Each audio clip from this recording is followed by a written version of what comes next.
बिस्मिल्लाहिर्रहमानिर्रहीम। अस्सलाम वालेकुम नाज़रीन इकराम, मैं हूं मोहसिन शहज़ाद मुग़ल और आप देख रहे हैं वैली न्यूज़। नाज़रीन इकराम, मैं गुज़िश्ता 10 रोज़ से तकरीबन इस्लामाबाद में मौजूद हूं और इस दौरान मुख्तलिफ़ शख्सियात से, मुख्तलिफ़ हुकूमती वज़रा से और दूसरी जानिब अपोजिशन के अरकान से मुलाकातें होती रहीं। इन तमाम 10 दिनों का निचोड़ आज मैं आपके सामने पेश करने जा रहा हूँ। इस दौरान मेरी सबसे जो इस वक्त लेटेस्ट मुलाकात हुई है, अभी कुछ ही लम्हे पहले, वो एंकर पर्सन जो है इमरान खान साहब, उनके साथ मुलाकात हुई। आज ही इन्होंने 8:05 पर जो समा न्यूज़ पर इंटरव्यू लाइव गया, इमरान खान साहब प्राइम मिनिस्टर साहब के साथ उन्होंने इंटरव्यू किया।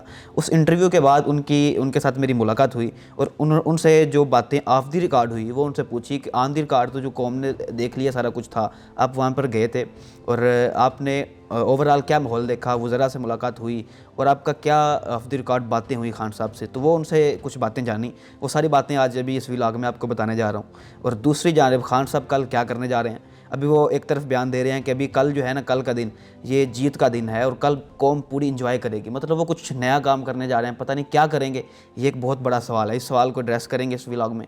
और तीसरी बात ये है कि इमरान खान साहब जो बार बार बात कर रहे हैं एक ही कि ये बैरूनी साजिश है और इसमें जो मीर जाफ़र, मीर सादिक का किरदार पाकिस्तान से ये लोग अदा कर रहे हैं, जरदारी साहब और शहबाज शरीफ साहब, जितनी अपोजिशन है, तो इन पर वो मुकदमात करना जा रहे हैं, गद्दारी के मुकदमात।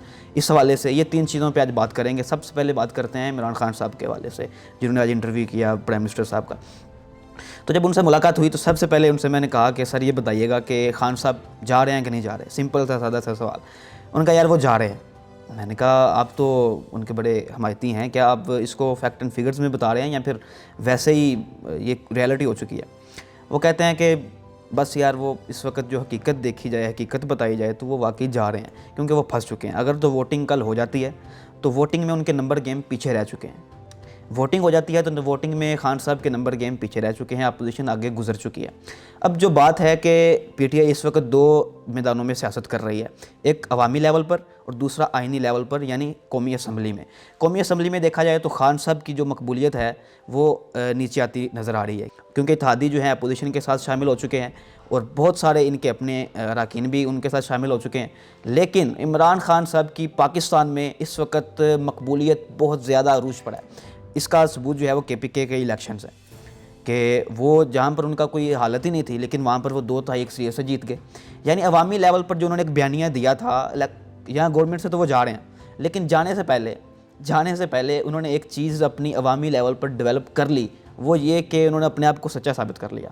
वो बार बार आज दिन में 3-4 दफ़ा लाइव आए, कल भी आते रहे, इंटरव्यूज़ भी दे रहे हैं, पीटीवी पे लाइव आ रहे हैं। वो अपना एक बयानिया है जो वो कौम तक पहुंचाना चाहते हैं कि हुकूमत से मैं चला जाऊं लेकिन मेरी कौम मेरे ऊपर क्लियर रहे कि मैं गलत नहीं कर रहा, मैंने गलत नहीं किया।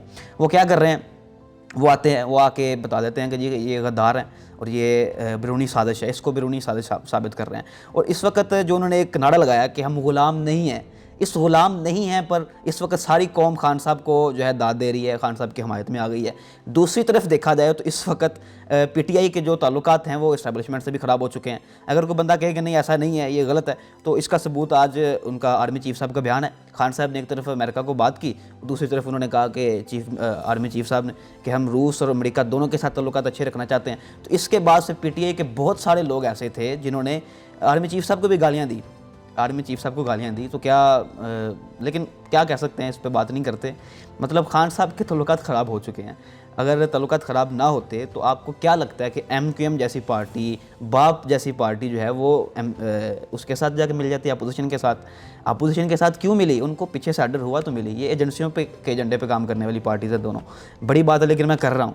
इसके अलावा जो इमरान खान एंकर साहब हैं वो आज प्राइम मिनिस्टर हाउस गए, तो उन्होंने कहा कि एक चीज़ जो थी कि खान साहब इस वक्त नंबर गेम में पीछे रह चुके हैं, लेकिन खान साहब बड़े कॉन्फिडेंट है कि कल कौम बड़ी जो है ना वो इन्जॉय करेगी, कुछ नया करने जा रहा हूँ मैं।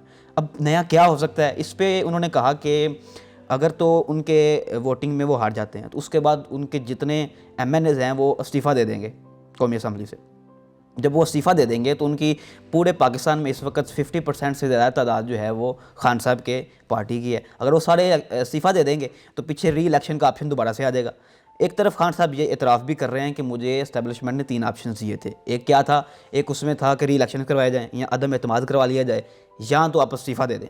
उनका इस्तीफ़ा तो मैं कभी नहीं दूंगा, इस्तीफ़ा देने वाला बंदा ही नहीं हूँ, मैं आखिरी गेंद तक जो है वो खेलने का आदी हूँ, आखिरी गेंद तक खेलूँगा, देखूँगा क्या होता है। और इन लोगों के मैं चेहरे सामने लेके आऊँगा। उन्होंने एक बयानिया डेवलप किया, पूरी कौम में इस वक्त उनकी बहुत सारी वो हमायती वोट उनको मिल रहे हैं, और वो उसको जो भी हम कह लें दूसरे अल्फाज में, लेकिन मतलब उन्होंने कौम में अपना बयानिया साबित कर दिया है। अब उनका रह गया पार्लियामेंट में नंबर गेम पीछे रह गई है। उनके सारे एमएनएस इस्तीफ़ा दे सकते हैं, इस्तीफ़ा दे देंगे तो री इलेक्शंस करवाने पड़ेंगे। अब एस्टैब्लिशमेंट इनके पास आई, इन तीनों ऑप्शन में से खान साहब ने कहा कि मुझे री इलेक्शन पे कोई मसला नहीं है।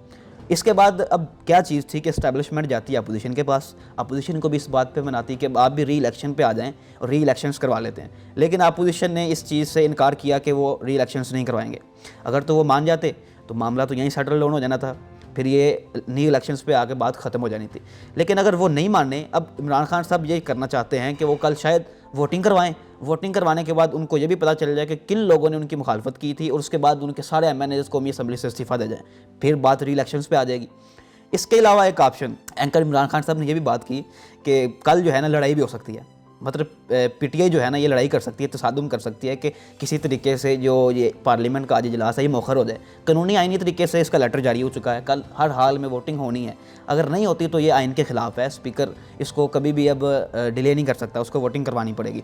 लेकिन खान साहब कल जो है इसमें कोई ना कोई इस तरह का काम कर सकते हैं। दूसरी तरफ उन्होंने कहा कि उन्होंने खान साहब से जब पूछा कि क्या आप अवामी समंदर यहाँ पे इकट्ठा करना चाहते हैं, तो उन्होंने कहा कि मैं चाहता हूँ आप अवाम जो है वो पुरअमन अंदाज में निकले, यहाँ अवाम पुरअमन अंदाज में निकले, मतलब वो अवाम को निकालना चाहते हैं, अवाम को इकट्ठा करना चाहते हैं। लेकिन दूसरी जानिब फ़ौज ने इस वक्त इस्लामाबाद में 144 लगा दी है, कोई भी बंदा रेड जोन में दाखिल नहीं हो सकता, हर जगह पे 6-6, 8-8 कंटेनर लगा के बंद कर दिया है। उधर से शहबाज शरीफ साहब ने लेटर लिखा हुआ था कि हमारे जो एमएनएस हैं उनको सिक्योरिटी दी जाए, यानी रेड जोन बिल्कुल कवर हो चुका है। अवाम अगर आ भी जाती है तो वो वहाँ तक नहीं पहुँच सकेगी, पूरा उसको सिक्योर कर लिया गया है। अब अंदर क्या ऑप्शन बाकी रह गई, यहाँ तो लड़ाई हो जाएगी, उसके बाद इसको मौखर कर दिया जाएगा।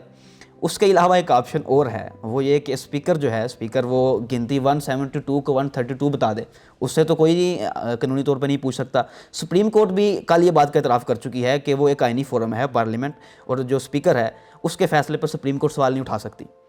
अगर तो खान साहब इस तरह की कोई हरकत करते हैं कि वो उनका स्पीकर जो है वो गिनती 71, 72 को 132 बता दे, तो कौम को तो पता है कि वो जो है वो अपोजिशन की गिनती पूरी थी, 132 तो नहीं हो सकता, यानी कौम को ये पता लग गया कि ये जानबूझ कर करवाया गया, ये साबित हो जाएगा। और इस तरह की नीच हरकत खान साहब कभी नहीं करेंगे, क्योंकि वो अपनी कौम में इज़्ज़त बना चुके हैं। अगर वो आज जाते भी हैं तो कौम उनको आज भी उन्हीं आंखों से देखती है जिस तरह उनको 2018 में देखती थी। ये चीज़ में वो कामयाब हो चुके हैं। दूसरी जानब एंकर इमरान खान साहब ने कहा कि जब मेरी मुलाकात हुई मुख्तलिफ वज़रा से प्राइम मिनिस्टर हाउस में, इस दफ़ा मेरा माहौल मुझे प्राइम मिनिस्टर हाउस का कुछ बदला लग रहा था। वो कह रहे थे कि जी मेरी जब मुलाकात हुई कुछ वज़रा से, उसमें से एक वज़ीर ऐसे हैं जिनका नाम मैं नहीं बताता, लेकिन उन्होंने मुझे कहा कि अभी कैमरा ऑन कर लो, मेरी रिकॉर्डिंग मुझसे रिकॉर्ड करवा लो कि सोमवार को इमरान खान ही इस मुल्क का प्राइम मिनिस्टर रहेगा, वो नहीं जा रहा इतवार को, मैं लिख के देता हूँ, मैं जो मर्ज़ी कहते हो रिकॉर्ड कर लो मेरी बात। तो इतने कॉन्फिडेंट आखिर क्यों हैं? इसमें मैंने कल अभी बिल्कुल एक ट्वीट भी किया कि जो हुकूमती वज़रा से बात की जाए तो फिर ऐसा लगता है बंदे को कि अगले 10 साल भी तहरीक इंसाफ की हुकूमत है। अभी मेरी पिछले दिनों मुलाकात हुई जुल्फ़ी बुखारी साहब से, ये शहबाज गिल साहब से, फवाद चौधरी साहब से मुलाकात हुई, तो वो तो इतने कॉन्फिडेंट हैं, और खान साहब खुद कैसे लगता है कि अगले 15 साल भी ये कहीं नहीं जाने वाले, इनकी हुकूमत कोई नहीं गिरा सकता, यानी मुकाबला वो पूरे तरीके से कर रहे हैं। लेकिन फैक्ट एंड फिगर्स देखे जाएँ तो नंबर गेम बहुत आगे गुजर चुकी है, और अगर इलेक्शन हो गए, वोटिंग हो गई कल असम्बली में, तो खान साहब को उसमें शिकस्त होगी। अब उसके बाद खान साहब क्या करते हैं, यहाँ स्पीकर कुछ मामला करता है, एक ऑप्शन ये है, और दूसरा ऑप्शन ये है कि सारे एमएनए इस्तीफ़ा दे दें और फिर री इलेक्शंस मुल्क में हो जाएं। और इसके अलावा इमरान खान साहब, एंकर इमरान खान साहब ने कहा कि जब उनसे मैंने बात की, सवाल किया अलीम खान साहब के हवाले से और जहांगीर तरीन ग्रुप के हवाले से, तो उन्होंने उस पर कोई कमेंट नहीं किया, उसको गोलमोल किया बात को, यानी ना उनके हवाले से नेगेटिव बात की ना ही पॉजिटिव बात की। उन्होंने कहा कि ये इनको खुद पता चलेगा कि इन्होंने किसका साथ दिया था, ये खुद जानते हैं, तो इस पर मैं कोई कमेंट नहीं करूँगा। और साथ ही उन्होंने फुल इनकार किया इस बात को कि उनका उनसे रब्ता है, यानी उन्होंने ये बात बता दी कि खान साहब का कोई रब्ता नहीं है अलीम खान ग्रुप से और जहांगीर तरीन ग्रुप से, कोई रब्ता नहीं है, ये बात क्लियर कट उन्होंने कर दी। अगर खान साहब कल अगर नहीं जाते वो प्राइम मिनिस्टर, बाकी रहते हैं, तो इनका कुछ ना कुछ कर जाएंगे, इन तीनों चारों का। इन पर मुकदमा दर्ज करवाएंगे और जो कर सकेंगे करेंगे वो। बाकी नाज़रीन इकराम, आपको कल वहाँ से लाइव इंशाल्लाह वैली न्यूज़ के प्लेटफॉर्म से सारा कुछ बताते रहेंगे कौमी असम्बली के इजलास से कि कल क्या होने जा रहा है और क्या होता है। इसी के साथ इजाज़त दीजिए, इंशाल्लाह फिर मुलाकात होगी। अल्लाह हाफिज़। वैल्यू न्यूज़ की वीडियोस देखने के लिए हमारा यूट्यूब चैनल सब्सक्राइब कीजिए, साथ ही साथ बेल के आइकन पर भी क्लिक कीजिए ताकि आप हमारी आने वाली तमाम मालूमाती वीडियो से बाखबर रह सकें।